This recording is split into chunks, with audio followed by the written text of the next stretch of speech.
Hoje, domingo, dia 8 de janeiro, é a segunda reflexão da nossa série Reordenar. O convite que fazemos como igreja aos membros, aos que nos visitam, é nós separarmos o mês de janeiro e fazermos algumas observações para uma boa caminhada no restante do ano. Vale a pena um tempo de investimento. Vale a pena um tempo, sabe, de você calcular, anotar, planejar. Sempre é válido o tempo de planejamento antes de começar alguma coisa. Então, domingo passado, nós falamos sobre o princípio da ordem. A nossa leitura esse mês de janeiro é simplesmente a leitura de Gênesis 1 e 2, que é lendo o ato da criação. E tirando do ato da criação, 5 princípios para nos abençoar, nos dirigir, nos instruir esse ano. Olharmos o movimento de Deus na criação e o que podemos aprender com o movimento de Deus enquanto cria tudo o que criou. Domingo passado falamos sobre o princípio da ordem. Nós falamos que ali está escrito que no princípio a terra era sem forma e vazia. Era caos. Não havia forma alguma, não havia ordem alguma. E vai dizer também que na profundidade do abismo havia apenas escuridão. Falamos sobre caos e escuridão. Quem estava aqui sabe o que eu estou falando. Mas falamos que acima da escuridão vai dizer que sob esse abismo escuro pairava o Espírito de Deus. Então falamos que Deus está acima do caos e da escuridão. E também falamos que é Deus quem ordena com sua palavra ordem ao caos e luz na escuridão. Ou seja, precisamos, número 1, reconhecer o caos que estamos vivendo, caso já estejamos vivendo ou venhamos a viver esse ano ainda. Reconhecer, Senhor, isso aqui eu não vejo saída, não vejo uma luz nessa escuridão. Senhor, eu não consigo pôr ordem nesta área da minha vida. Então reconheço que preciso de ajuda. Como eu sempre digo, a ajuda não está dentro de nós, está fora de nós. Quando eu falo em relação à parte humana. Mas pastor, o Espírito Santo, ele habita em nós. Mas ele não é nosso, ele vem de Deus. Então a ajuda que precisamos está em Deus. Então temos que reconhecer o nosso caos, temos que nos lembrar que Deus está acima, portanto só Ele pode nos puxar de dentro das trevas para a sua luz. Então confiar que Ele pode dar ordem ao caos. Lemos de Gênesis 1. Hoje o tema que vamos abordar é o princípio da ação. Ação de movimento, ação de fazer alguma coisa. Ação que é o oposto da omissão. Ação que é se posicionar, se mexer e se mover. Hoje nós vamos olhar com um pouco mais de calma, eu vou correr um pouco aqui porque tem muita coisa para falar hoje. Vamos olhar com um pouco mais de calma a Gênesis 1, o ato da criação, os 6 dias. E quando olhamos Gênesis, o que nós não descobrimos, mas percebemos, é que ali nós vemos um Deus que em nada é passivo ou inativo em relação ao caos e à confusão. Mas vemos um Deus que é ativo, por exemplo, que se move sobre as águas. É um Deus que dá ordem ao caos. É o Deus quem cria. Nós não temos em Gênesis um Deus passivo. Gênesis 1 nos mostra que Deus, diante do caos, age e toma decisões que transformam a realidade. Se havia escuridão e trevas, Deus age e a sua ação transforma a realidade. E algumas observações, antes de nós lermos o texto bíblico, podemos perceber que Deus nos criou à sua imagem e semelhança, sim ou não? É o que conhecemos. Deus nos fez à sua imagem e semelhança. Então quem Deus é? Deus é um Deus que age. Deus é um Deus que com as suas ações transforma cenários, lugares, ocasiões, situações. Então, se nós fomos criados à sua imagem e semelhança, isso também está dentro de nós. Indivíduos que se movem, que agem, que têm um poder de ação, de construção, criativo, relacional, o mesmo que está em Deus. Ou seja, procrastinação e omissão na raça humana não é um reflexo da imagem de Deus em nós. Pense comigo. Se Deus é um Deus que age, é um Deus que com as suas ações transforma cenários, a procrastinação humana, a omissão humana não é um reflexo da imagem de Deus em nós. Então, de onde vem a procrastinação e a omissão? Diga assim comigo, pecado. A queda nos trouxe também o fator da omissão, da procrastinação, da não ação, porque Deus é um Deus que age. E terceiro, cada vez mais nós vivemos em uma cultura onde há omissão e passividade. Observe, a cultura de hoje, mais ou menos como eu falei domingo passado, pode ser que hoje, mais uma vez, eu fale algumas coisas aqui que não sejam politicamente corretas para o tempo de hoje, mas vou lembrar você, meu papel não é ser politicamente correto, é ser biblicamente claro. Observe que a geração hoje, a cultura, é gerar omissão, passividade e procrastinação, do tipo, olha, não faça, não mexa com isso, cada um tem sua verdade, eles pensam assim, cada um que viva a sua vida. Deixa que cada um faz o que é melhor para você. Uma cultura de omissão, passividade, distanciamento da realidade alheia, e cada um com a sua vida. E quando olhamos Gênesis 1, vamos olhar a partir de agora, observamos que Deus age de duas maneiras. Ele entoa palavras, domingo passado, ele dá ordem, ele fala, mas não só ele tem palavras, ele tem atitudes. Porque quando falamos sobre ação, as nossas palavras devem ter em coerência as nossas atitudes. Não basta apenas falar, nós temos que agir. Deus é um Deus da criação que ele fala e age. Palavra e atitude andam juntas. Sabe por quê? Tome nota disso. Palavras constroem mundos. E atitudes transformam cenários. Eu vou repetir. Palavras constroem mundos. Atitudes transformam cenários. Palavras constroem mundos. Atitudes transformam cenários.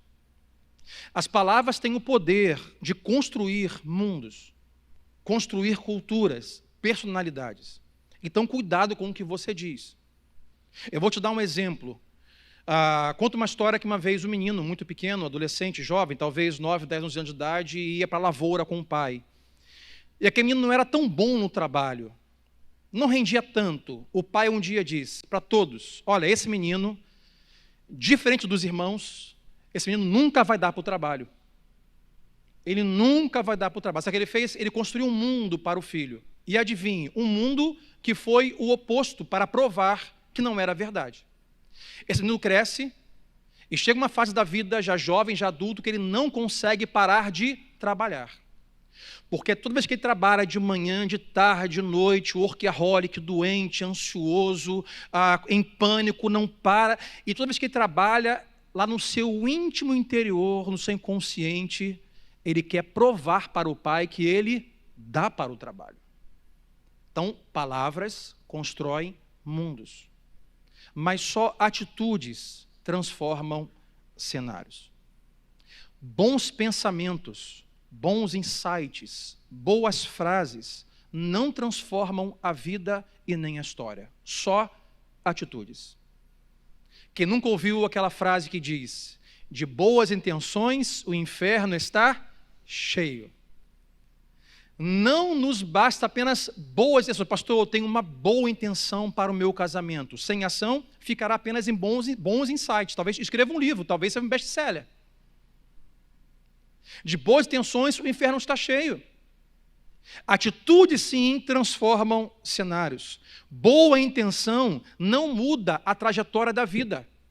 Estou com boas intenções para esse ano, estou com boas percepções, bons insights para a minha profissão esse ano, olha, a minha empresa, os meus negócios, o meu casamento, olha, eu estou aqui, olha, eu poderia escrever um livro, mas isso não transforma nem a sua vida e nem de ninguém ao seu lado. O que muda o cenário são as nossas atitudes. Atitudes transformam cenários. E veremos que isso é rico em Gênesis 1. Um Deus que, com a palavra, cria e com atitudes, ele complementa a palavra daquilo que criou. Então, hoje, vou separar aqui alguns textos pulados para você acompanhar no telão, porque demandaríamos muito tempo para ler todo o capítulo 1. Então, observe comigo. Gênesis 1, do versículo 3 ao versículo 5. Vai dizer assim: disse Deus, haja luz e houve luz. Isto é palavra. Mas ele continua. Deus viu, separou, chamou, ações, verbos, imperativos. Então passaram-se a tarde e a manhã, esse foi o primeiro dia. Gênesis 1, 3 e 5. Olhamos agora Gênesis 1, versículos 6 e 8.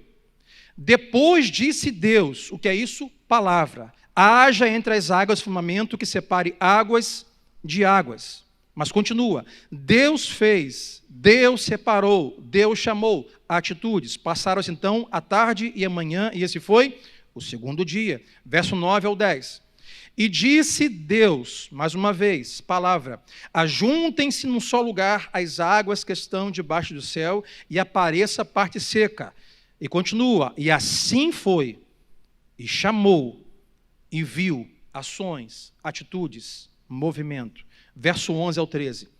Então disse Deus, palavra, cubra-se a terra de vegetação, e continua, e assim foi, e assim viu, e assim chamou, ele agiu, passaram-se a tarde e a manhã, esse foi o terceiro dia. Observe, dia após dia, 14 ao 19.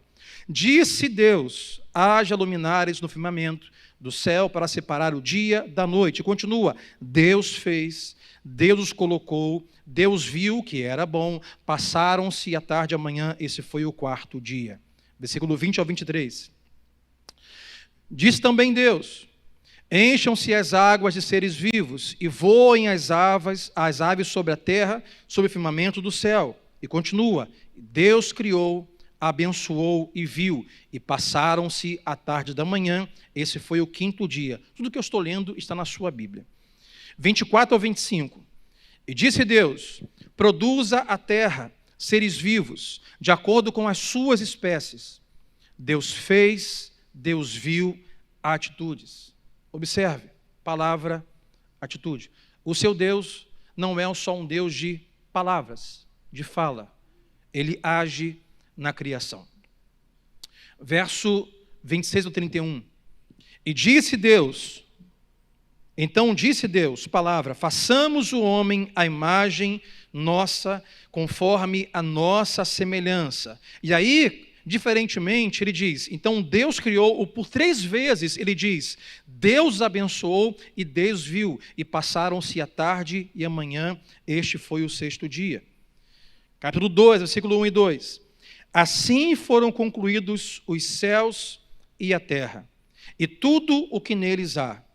No sétimo dia, Deus já havia concluído a obra que realizara, e nesse dia descansou. Nesse dia não há palavras, nesse dia não há atitudes, nesse dia é tempo de descanso e é tempo de contemplação. Então observe, Deus nos ensina que é tempo de palavra, de ação e tempo de descanso. Contemplação. Porque hoje nós temos 2 problemas.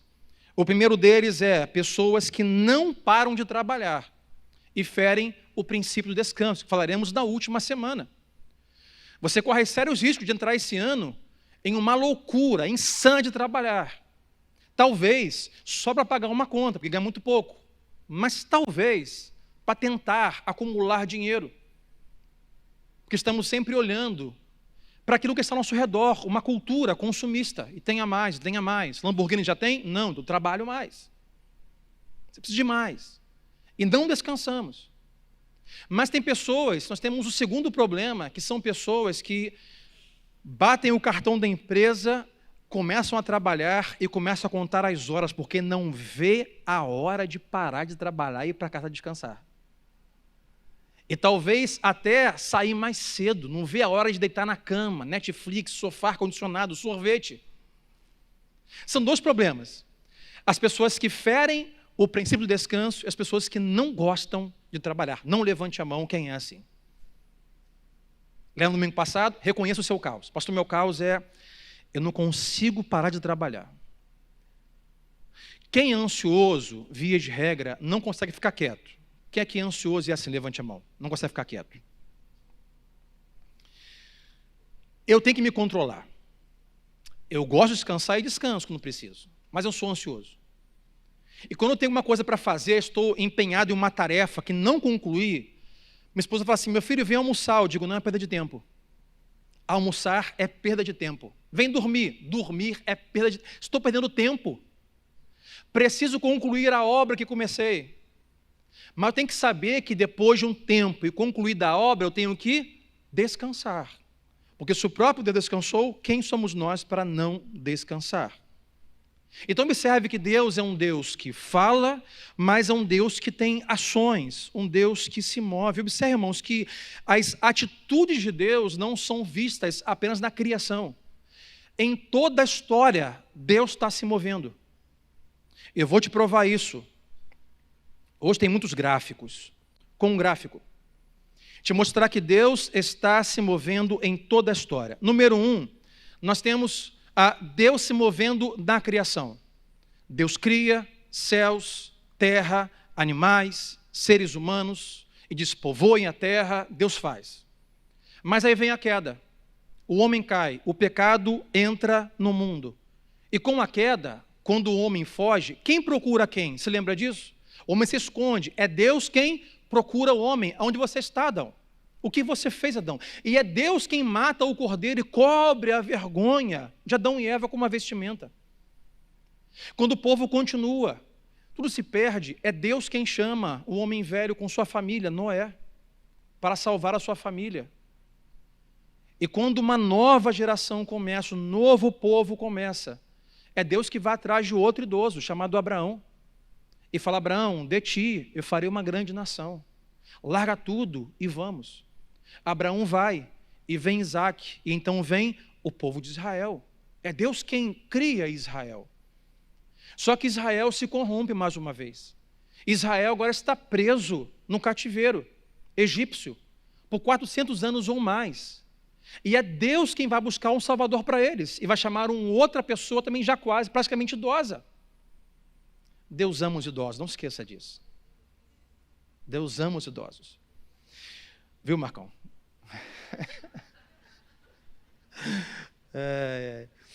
Atende o pastor Zé Carlos aqui. Pastor Carlos, Deus ama os idosos.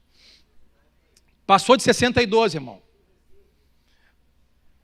Às vezes, chega uma esposa no shopping, abrindo parênteses, e não tem vaga, eu passo um monte de vaga escrito idoso. Eu falei, Senhor, eu não quero envelhecer, mas essa era uma boa hora para ser idoso, hein? Na porta da escada rolante. E meu carro parou lá não sei aonde. Fecha parênteses. Mas é Deus quem vai atrás de Moisés. Deus está se movendo na história, e Deus tira o seu povo do Egito e coloca o povo em caminho à terra prometida. É Deus quem prepara a terra, é Deus quem nos dá a vitória. O povo entra na terra prometida. Mas mais uma vez o povo está se corrompendo, e Deus manda o juiz, Deus manda os profetas. Até então que Deus chama uma mulher, uma menina, uma jovem, uma adolescente que pregamos aqui um tempo atrás, Maria, e dá a graça a ela de gerar uma criança, sendo virgem. É Deus quem entra na história, escolhe a pessoa e nos traz Jesus para nos salvar. Quem pode dizer amém nesta noite? É Deus se movendo o tempo todo. É Deus então que derrama sobre os seus discípulos e apóstolos o seu Espírito Santo, e dali cria a sua igreja. E Deus hoje ainda está se movendo. E o dia que você e eu fecharmos os olhos, ou perplexos assistimos Cristo vindo sobre as nuvens do céu, estaremos em uma nova criação, uma nova terra, um novo paraíso que o próprio Deus criou. Ou seja, nós não fizemos nada. Deus está agindo na história o tempo todo. Diga para o seu vizinho, Deus está em movimento o tempo todo. Diga para ele, Deus está agindo o tempo todo. Deus está agindo na história, meu irmão. Não importa o que aconteça, Deus está agindo. Aí eu volto, falamos no início. Fomos criados à imagem e semelhança de Deus. Portanto, nós fomos criados com o mesmo poder relacional e criativo de Deus. Também podemos agir, estarmos em movimento e com atitudes transformarmos histórias. Só que temos um problema. Diferente de Deus, nós somos indivíduos quedados pelo pecado. Nós somos pecadores. Então, o mesmo poder criativo que Deus nos deu em mais semelhança pode criar coisas boas e criar coisas ruins.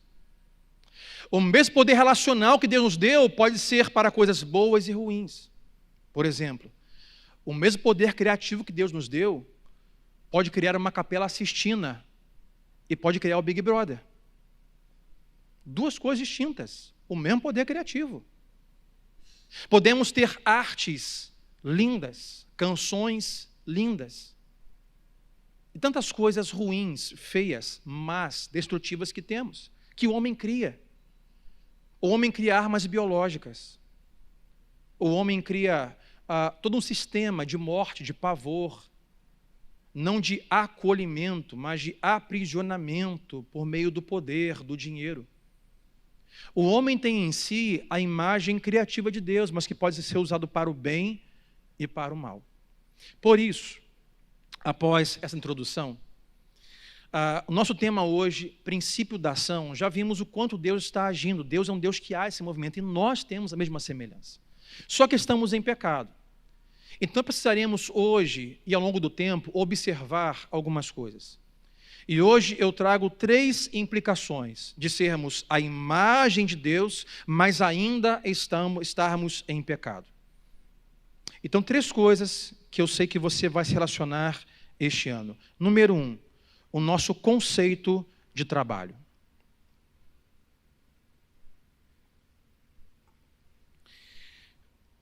O conceito de trabalho que nós temos é que ele é um castigo ou é uma dádiva.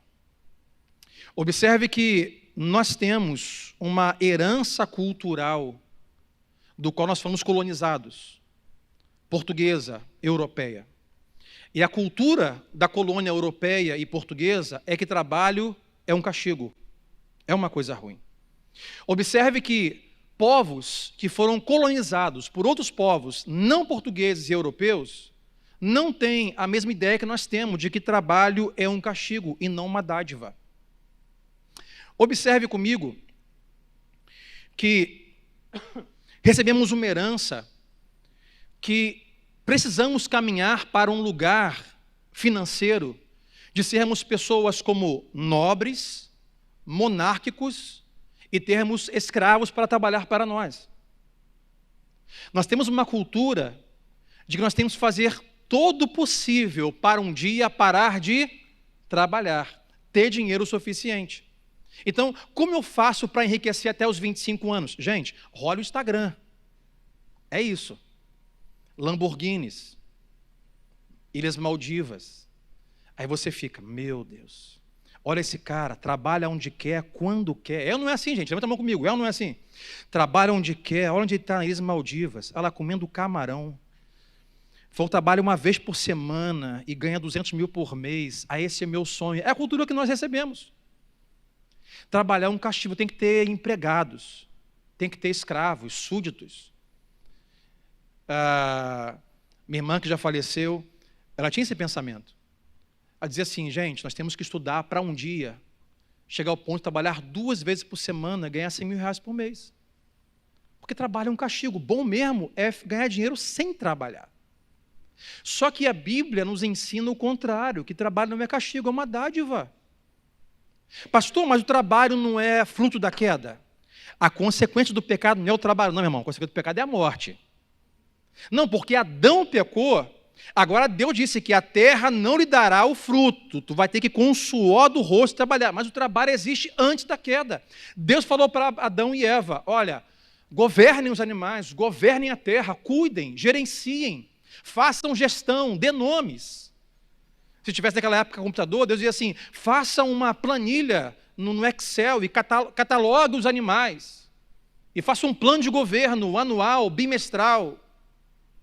Trabalho é dádiva. É por isso que Deus nos dá dons para nós trabalharmos. E quando entendemos na Bíblia isso, o que fazemos e faremos em 2023 é usar o nosso trabalho com esse poder relacional e criativo para o bem, para abençoar pessoas. Pastor, por que eu tenho esse dom que eu tenho? Porque eu sei o que eu sei? Porque eu fiz a faculdade que eu fiz? Porque tem um QI que eu tenho? Porque eu conheço o que eu conheço? Deus providenciou que você tivesse tudo isso para você produzir e abençoar outras pessoas. Uma cultura que se omite ou pensa, trabalho é castigo. Por exemplo, o outro pensamento do trabalho, o conceito é, trabalhamos o mínimo possível ou fazemos com excelência? Observe, o conceito cultural é, faça o mínimo possível. Se você puder trabalhar 2 horas por dia e ter um bom salário, é o suficiente. Ora, na sua empresa, você como um cristão, faça só o que lhe pedirem. E se acabasse até as 3, melhor ainda. Cruza o braço, bota uma série no computador e vá assistir com o seu fone. O mínimo possível. Irmãos, isso não transforma história, cenários, nem a vida. A Escritura nos diz, faça tudo com excelência. Aí eu pergunto, se nós somos a imagem e semelhança de Deus e herdamos dele poder criativo e relacional, como que ele fez a criação? Em excelência e perfeição.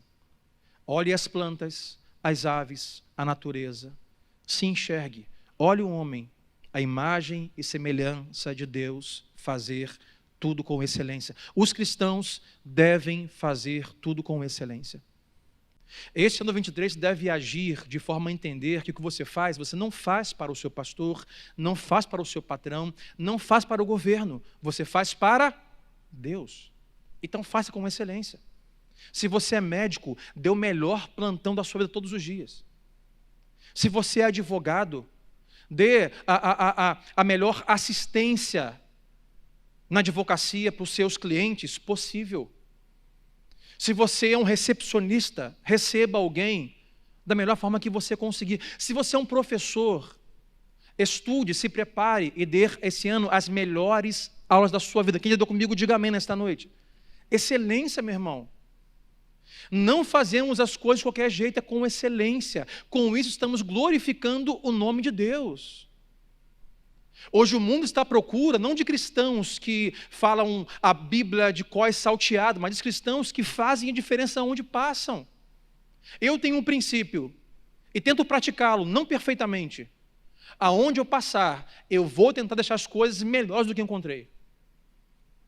Eu cheguei, por exemplo, no ensaio, quinta-feira, tinha um cabo ali, estava enrolado. Como é que eu vou embora deixar o cabo sem estar enrolado, se estava enrolado? Vou deixar o cabo enrolado melhor do que estava. Eu passo no lugar e ali não está sujo. Ao invés de sujá-lo com o meu copo de refrigerante, eu vou procurar um papel para encontrar e jogar no lixo. É você passar e transformar cenários. Atitudes fazem isso. Palavra não. Lugar sujo, ninguém limpa isso. Quer o funcionário? Olha, porco esse rapaz que trabalha aqui. Isso não muda nada. Atitudes transformam cenários. Vou te contar uma história de um escultor grego chamado Fídias. Era um grande escultor, arquiteto grego, que fazia esculturas para templos lá em Atenas, Olímpia, na Grécia, muito conhecido. Procura depois no Google Fídias. E conta a história que uma vez Fídias ficou responsável de fazer uma escultura, uma imagem, para prender no teto de um templo grego em Atenas, em Olímpia. E ele estava ali preparando a estátua, e ele ficou ali gastando horas e horas, esculpindo as costas da estátua. Horas. Uma estátua que ia ser presa de costas no teto. Então alguém indagou, perguntou, questionou: ô Fídias, por que você gasta tanto tempo esculpindo uma coisa que ninguém vai ver? Sabe o que ele responde? Os deuses verão. Os deuses verão em sua fé. Sabe o que é isso? Deus está vendo todo o seu trabalho. Deus está vendo todo o seu empenho.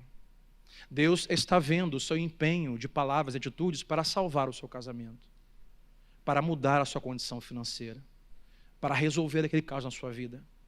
Deus está vendo. Ah, mas ninguém vai ver. Deus está vendo. Deus está sendo glorificado, honrado, e estamos expressando a imagem e semelhança que dele recebemos. A excelência no seu trabalho é uma expressão de adoração a Deus. Esse ano, não só reclame, não só fale, não só questione as coisas que te rodeiam, como a igreja, o seu trabalho, a sua família, mas tem ações que transformam cenários. Faça alguma coisa. Use o poder criativo que Deus te deu para o bem. Não para apontar o dedo e julgar ou condenar, mas para agir, para mudar o cenário que você se encontra. Então, número 1, como vamos agir esse ano em relação ao nosso trabalho, aquilo que Deus deu para realizar? Segundo, como vamos responder aos problemas?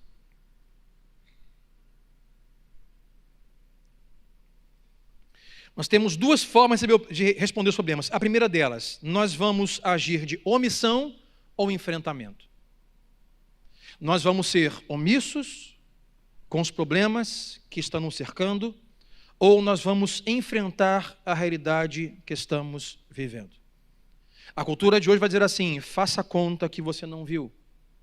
Finja que você não viu. Hoje a cultura ensina a seguinte coisa: não julgue e não se meta nas coisas dos outros. Cada um tem a sua verdade, cada um tem a sua vida. Não se meta, é a cultura de hoje. E hoje dizer para alguém, julgue o seu irmão, seria impoliticamente correto. Hoje dizer, se meta sim na vida de quem você ama, seria impoliticamente correto. Mas qual são o ensinamento de Jesus? Ele diz, se seu irmão pecar, não se meta, problema dele. Não é isso que ele diz. Se seu irmão pecar, vá até ele e converse sobre o pecado dele. Se ele se arrepender, ok, abrace-o, você ganhou o seu irmão, esquece isso, vai embora. Se ele não se arrepender, o que você faz? Esquece. Não. Chama outros irmãos, vai até ele e confronta o pecado dele. Se arrepender, ok. Se não se arrepender, você leva a igreja, leva o pastor. Alguém diria assim, isso não é politicamente correto. Irmãos, a coisa mais fácil para nós pecadores é nos ocuparmos só com a nossa vida, sim ou não? Minha tia que escolheu, o problema é dela. Meu pai que quis essa amante, o problema é dele. O meu primo que quis botar dinheiro nesse negócio que ele viu na internet, no Instagram, o problema é dele. Ah, o meu sobrinho que quis viajar para não sei, o problema é dele. Ah, mas está passando fome. Ah, o problema é dele. É muito mais fácil fazer isso. Só que temos que lembrar que a palavra de Deus vai dizer que nós somos responsáveis pela vida do nosso irmão. Sabe por quê? Quando estamos agindo em pecado, nós estamos cegos para a verdade de Deus. E precisamos que alguém com os olhos abertos em Deus nos convide a sair do buraco que nós entramos. Então, quando minha esposa está entrando em um lugar que eu sei que vai destruí-la, eu não posso me omitir diante do problema. Eu tenho que enfrentar um problema. Temos um problema. Vou chamá-la, vou conversar, vou expor em particular o nosso problema e vamos resolver. Hoje a cultura diz, não se meta, cada um por si, Deus por todos. O que acontece hoje? Casamentos estão se destruindo. Famílias estão se destruindo. Igrejas, nações estão se destruindo. Porque nós estamos nos omitindo diante dos problemas. Agora, meu irmão, a outra coisa que temos que fazer com ver os problemas é se nós vamos procrastinar ou se vamos determinar fazer alguma coisa. Procrastinação ou determinação. Procrastinação faz parte de um dos 7 pecados capitais, chamado como preguiça. E eu me atrevo hoje a dizer que se tem um pecado preferido pelo diabo, esse pecado chama-se preguiça. Sabe por quê? A preguiça impede que nós transformemos qualquer coisa na nossa vida. Se eu procrastino, eu não faço nada. Preguiça não é um pecado do corpo, é um pecado da alma.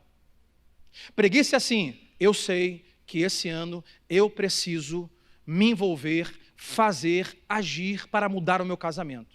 Mas, quer saber? Isso vai dar um trabalho. Vai dar um trabalho, pegar e conversar, sair, gastar dinheiro, e o filho tem... esse ano eu sei que eu preciso intervir na minha vida financeira. Tem que fazer alguma coisa. Vivo um caos financeiro. Eu tenho um problema. Como responder esse problema? Eu vou agir. Mas quer saber? Isso vai dar um trabalho danado, acordar de madrugada, fazer planilha, calcular tudo, ir no banco, falar com o gerente. Eu não vou fazer isso não. Toda vez que procrastinamos, que somos preguiçosos, o diabo adora. Sabe por quê? O nosso ano tem tudo para ser igual ou pior do que o ano passado. Não podemos procrastinar diante dos problemas. Nós temos que agir. Mas como agimos? Agora eu preciso abrir um parênteses. Permita-me. Não podemos agir como estão agindo agora em Brasília. Não é assim que se age. Determinação, proatividade, atividade, não é isso que estamos vendo. isso é terrorismo, isso é baderna, isso é gangue, isso é bandido. Fecha parênteses. Agir, determinar, é perante a palavra de Deus, pelo Espírito de Deus, em oração, fazer aquilo que Deus nos convida e nos potencializa a fazer. Mas como Ele sempre fez, em amor, com palavras sábias, e dizendo: Deus, que se faça sempre a sua vontade. Ação não é você botar o pé na porta e falar assim: amor, a partir de hoje vai ser assim, tá? Cansei. Eu que mando aqui nesse negócio. Não é botar o pé na porta: ô patrão, olha só, R$2.000 não, tá? Cansei. Pastor pregou lá, passividade 0 esse ano. Eu sou o leão. Quero 10 barão, senão quero a demissão. Não é isso que eu estou falando. Não é isso. É você agir e dizer: Deus, eu sei que o Senhor pode, e o Senhor vai comigo, vai me potencializar. O Senhor me deu esse poder criativo, racional, emocional, mental, espiritual, psicológico. O Senhor me deu tudo isso, Pai. Isso é mais semelhança sua. Deus, vá comigo, me dá palavra para conversar com o meu cônjuge, para conversar com o meu patrão. É isso, meu irmão. Não é o que estamos vendo hoje em Brasília. Infelizmente. Saí de casa e me veio com muita tristeza tudo que eu estava vendo ali, e não sei se ainda está acontecendo. Então, preguiça é um pecado que o diabo adora. E muitas vezes pensamos assim: sabe uma coisa, pastor? Eu sempre aprendi que o tempo cura tudo. Mentiram para você.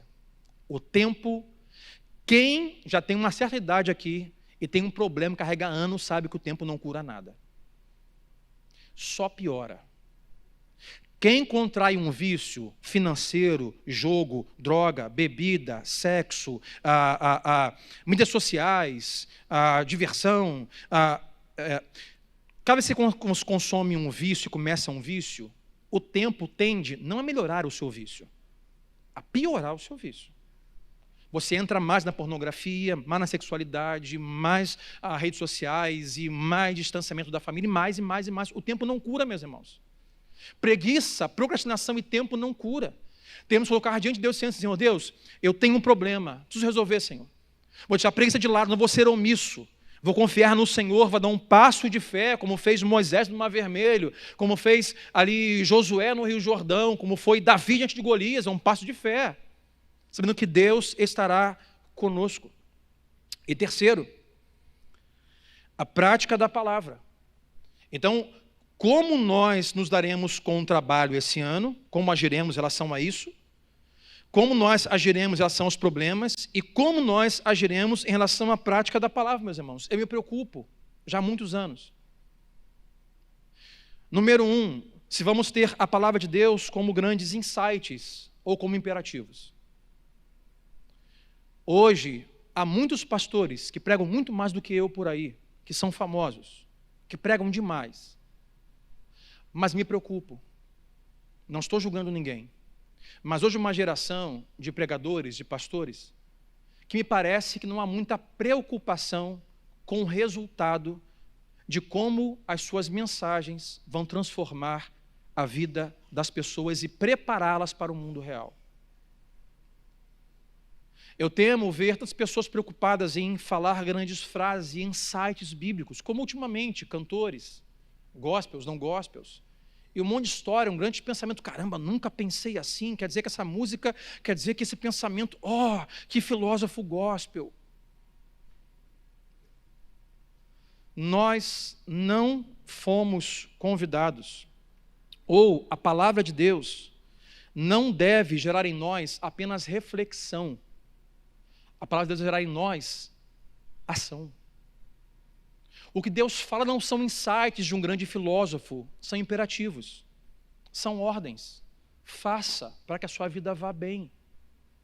Esse ano 2023, você deve agir de forma e decidir como você vai ter para si a palavra de Deus. Vou te dar exemplo da carta de Paulo aos Efésios. Você lê com calma a carta de Paulo aos Efésios, ele tem 3 primeiros capítulos com teologia densa, muita teologia. Mas capítulo 4 ele encerra de forma prática. Você que roubava, não roube mais, mas agora trabalhe. Ei, você esposa, respeite seu marido. Ei, marido, você ame sua esposa. É a prática. Ei, você filho, respeite, obedeça seu pai. Ei, você pai, não irrite seus filhos. Ei, você trabalhador, respeite seu patrão como se fosse ao Senhor. Ei, você patrão, respeite o seu funcionário, porque Deus não faz distinção de pessoas. Prática. A Bíblia é prática. Que temos hoje uma geração, infelizmente, de muitos insights, muitas frases de Facebook e Instagram, mas pouca prática bíblica. E por isso o ano não anda. A ação que temos que ter, além de resolver problemas e lidar com o trabalho, com os dons e talentos, a abençoar outras vidas, é também em relação à palavra de Deus. Porque além de insights ou imperativos, a pergunta que eu faço é: esta Bíblia, ela é apenas informação ou ela é transformação? E a pergunta que eu faço a você esta noite é: como você se relaciona com esse momento agora que já fala 41 minutos? Você se relaciona com esse momento apenas como informação para a sua semana ou transformação para a sua vida? Isso faz toda a diferença. Não quero que você vá para cá e fale assim: caramba, pastor Sandro hoje pregou a mensagem muito boa, entendi, que maravilha, eu acho que pensamento, eu anotei um monte de frase fantástica, mas e aí? O que lhes dou hoje, meus irmãos, e lhes dou aqui há muitos anos, não são apenas informação. Porque a palavra de Deus não tem o cunho de nos informar. Para isso existem os jornais televisivos, impressos e midiáticos. A palavra de Deus é a palavra de transformação. Nos transformar. Como você tem lidado? Eu pensei assim, bom, quando nós entramos numa faculdade, para nós terminarmos, fazemos um cálculo que é de hora-aula. Sim ou não? Tenho tantas horas de aula, depois de cumprir tantas horas, eu posso me formar e receber o meu certificado. A pergunta que eu te faço: já calculou quantas horas a mensagem de domingo você já tem? Eu não calculei a minha não, pastor Marcão, mas eu falei assim: rapaz, já é para ter uns 10 diplomas. Porque estou no evangelho desde os 9 anos de idade. O que eu já assisti de culto, e já sentei, já ouvi pastor pregar, A pergunta que me vai é: o quanto esta quantidade de hora-mensagem transformou a minha vida? Se a sua vida, todo esse ano 2023 chegar ao final, ela for transformada 0,25%, já se dê por satisfeito. Já se dê por satisfeito. Hoje muitas pessoas estão sofrendo com o seu ano e não conseguem agir, ou como temos em Brasília, age de forma equivocada, porque tem a palavra de Deus apenas como informação. É fácil, irmão. Perdoe, você pode não gostar, mas meu trabalho é não agradar a você. É fácil citar um versículo bíblico e dizer Deus acima de tudo e pátria, isso é fácil. Quero ver a prática. É fácil também a outra parte dizer um monte de coisa, agora é eleito. O negócio é a prática.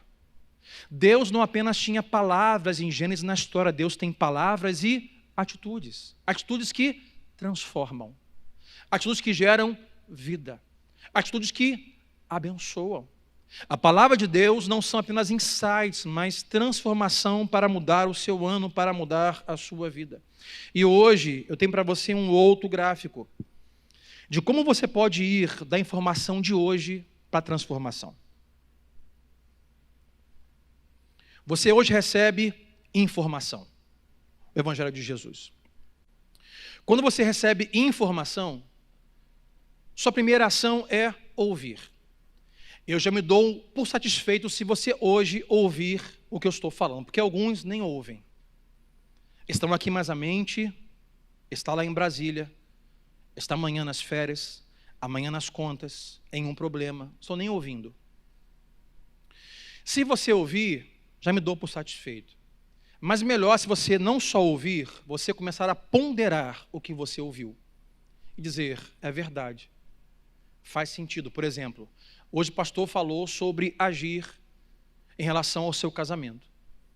Aí você fala, você ouve e você pondera, bom, é verdade, eu preciso fazer alguma coisa, poxa, mas vai ser difícil, vai dar muito trabalho, não, mas vou vencer a preguiça. Você pondera, você calcula, você até assume uma ideia de que é possível. Mas o terceiro, se você só ponderar, já me dou também por satisfeito. Mas o bom mesmo é se você concordar com a palavra de Deus, que é o terceiro estágio. Eu ouço, eu pondero, seria verdade? Será que eu consigo? Será que é possível? Eu concordo, é verdade. Deus disse, então é possível. Vou fazer alguma coisa. Se você hoje concordar com a palavra de Deus, já me dou como satisfeito. Mas se você apenas ouvir, ponderar e concordar, e você ir embora e não fazer nada, a ciência confirma que em 7 dias, no máximo, você esqueceu de todo o conteúdo que você ouviu aqui hoje. Domingo que vem você voltará aqui e diz assim, o que o pastor falou domingo passado mesmo? Não lembro. Porque se você apenas ouvir, ponderar, concordar, não é o suficiente. Tem que fazer é colocar em prática. E quando colocamos em prática, nós começamos a construir hábitos. E partimos para um processo de transformação. Então, observe, há um processo de informação. Eu ouço, eu pondero, eu concordo e eu pratico. Agora, se inicia um processo de transformação. E quando esse processo se inicia, o primeiro estágio é o estágio de repetição. E você faz de novo. E você faz de novo. Por exemplo, o pastor pregou sobre perdoar o meu próximo. Eu ouvir aquilo, eu ponderei, seria possível, eu consigo, vale a pena? Concordei, é verdade. A Bíblia está assim, eu preciso perdoar, eu vou e pratico, eu perdoo a minha esposa. Adivinha, acabou o problema? Não. Daqui a 2 dias, daqui a 2 horas, quem sabe, você vai ter que perdoar de novo o seu cônjuge, o seu pai, a sua mãe, o seu filho. O que você faz? Já perdoei uma vez, é possível, vou perdoar de novo. E você perdoa de novo. Você vai repetindo. A mecânica que eu uso, embora hoje quase não mais existente, porque hoje todo mundo dirige carro automático praticamente, mas carro manual, já dirigiu carro manual? A primeira vez é o inferno. O cara diz, olha, você tem que apertar a embreagem, passar essa marcha para frente, aí você vem para o acelerador e solta um pouquinho a embreagem, o carro se mexeu, o carro está andando, fala assim, ufa, não, peraí. Aí vai de novo, agora tem a segunda ainda, foi só a primeira. Aí você aperta a embreagem, desacelera, passa a segunda, solta o carro não morrer, segunda, e agora? Não, de novo, tem a terceira, tem a quarta, tem a quinta, tem a sexta. Assim é o processo de transformação. Eu perdoo hoje.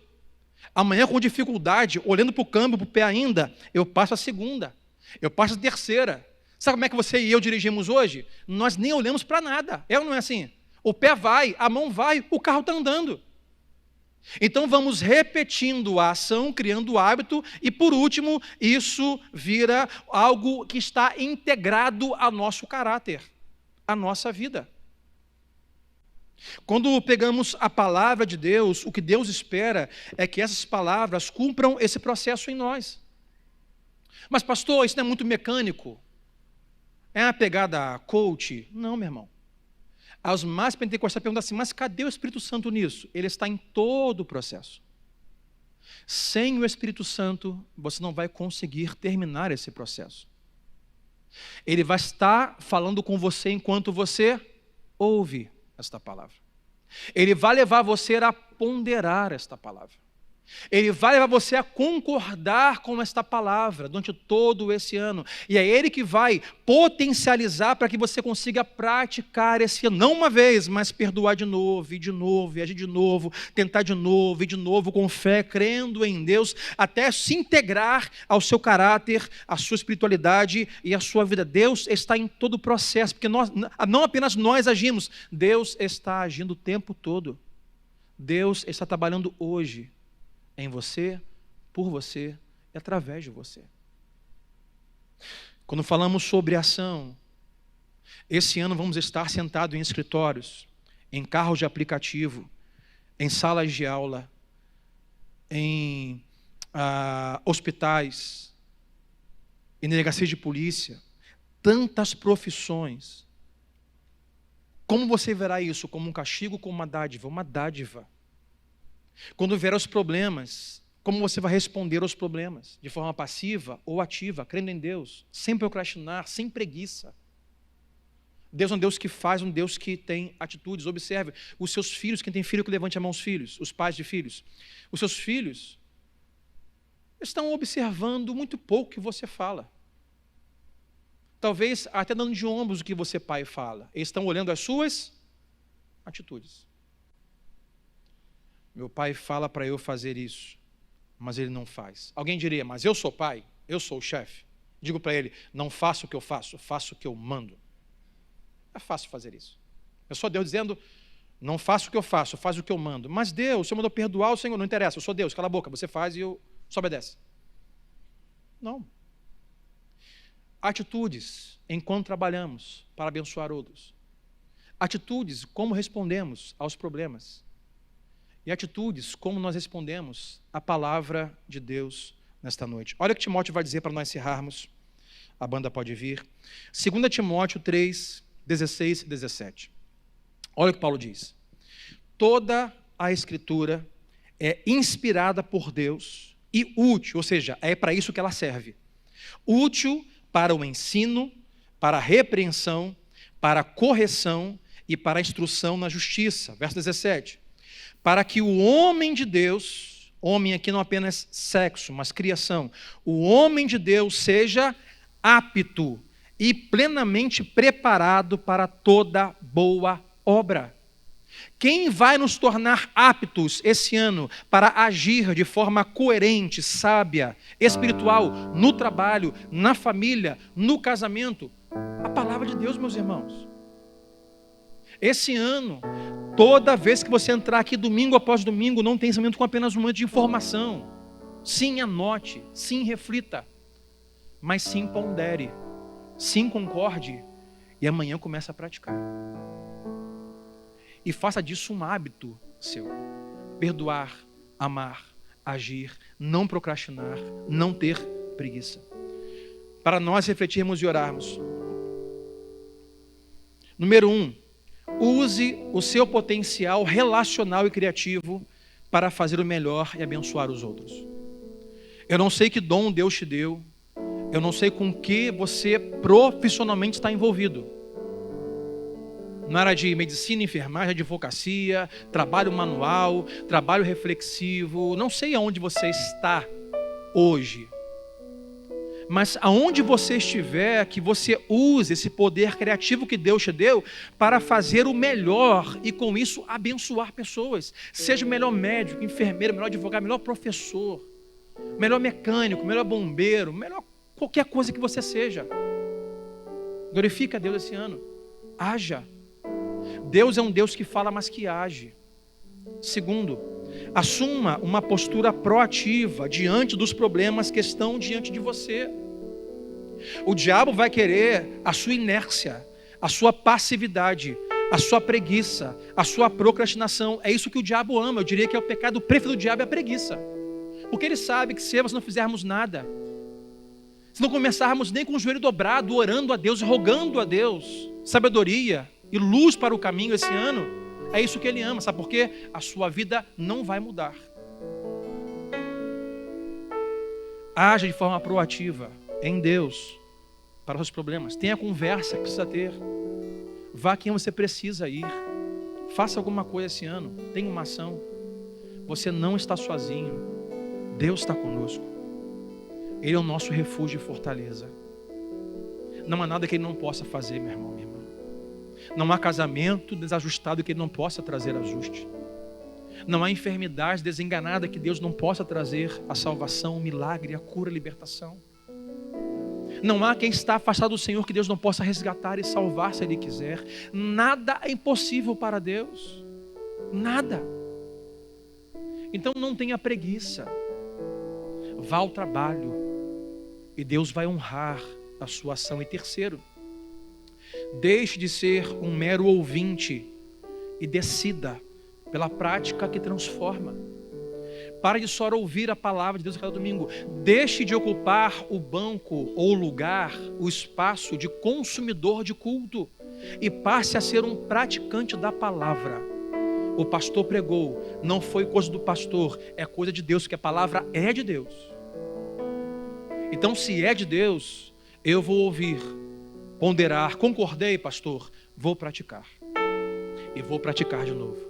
vou praticar de novo, até que isso faça parte do meu caráter. Eu vou ser quem abençoa, vou ser quem perdoa, vou ser quem estende a mão, não vou ser aquela pessoa que se dane o que ele vive, eu vou atrás, eu vou acolher, eu vou ajudar, eu vou levantar, porque eu sou responsável pelo meu irmão.